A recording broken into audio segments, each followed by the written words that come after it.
നമസ്കാരം. 4 രാശിയിലായി ജനിച്ച കുറച്ചു നക്ഷത്രക്കാരെ മഹാദേവൻ തലതൊട്ട് അനുഗ്രഹിച്ചിരിക്കുന്ന ദിവസമാണിന്ന്. ഇന്നത്തെ ദിവസം ആയുഷ്മാൻ യോഗം ചതയം നക്ഷത്രത്തിൽ രൂപം കൊണ്ടിരിക്കുകയാണ്. മഹാദേവൻ്റെ അനുഗ്രഹത്താൽ ഈ യോഗഫലത്താലും വലിയ മാറ്റങ്ങൾ ഇന്നു മുതലുള്ള 3 ദിവസം നിങ്ങളുടെ ജീവിതത്തിൽ വന്നുചേരും. ഇന്ന് മഹാദേവൻ്റെ ദിവസമാണ്. ഇന്നത്തെ ദിവസം ഭഗവാന്റെ അനുഗ്രഹം കൂടെ നിറഞ്ഞു നിൽക്കുന്നതിനാൽ ഈ യോഗഫലം നിങ്ങൾക്ക് പൂർണ്ണമായി ലഭിക്കും. ഈ ദിവസങ്ങളിൽ ഇറങ്ങിത്തിരിക്കുന്ന ഏത് കാര്യങ്ങളിലും വിജയം വന്നുചേരും. ഏറെ നാളായുള്ള ആശയക്കുഴപ്പത്തിന് പരിഹാരം കാണാൻ സാധിക്കും. ആരോഗ്യം മെച്ചപ്പെടും. സന്തോഷകരമായ പല മാറ്റങ്ങളും ഇനി സംഭവിക്കും.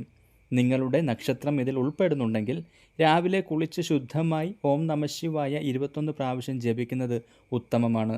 ഭാഗ്യം വേഗത്തിൽ അനുകൂലമാക്കുന്നതിന് ഇത് സഹായിക്കും. എല്ലാവരും ഓം നമഃശിവായ എന്നൊന്ന് കമൻറ്റ് രേഖപ്പെടുത്തണേ.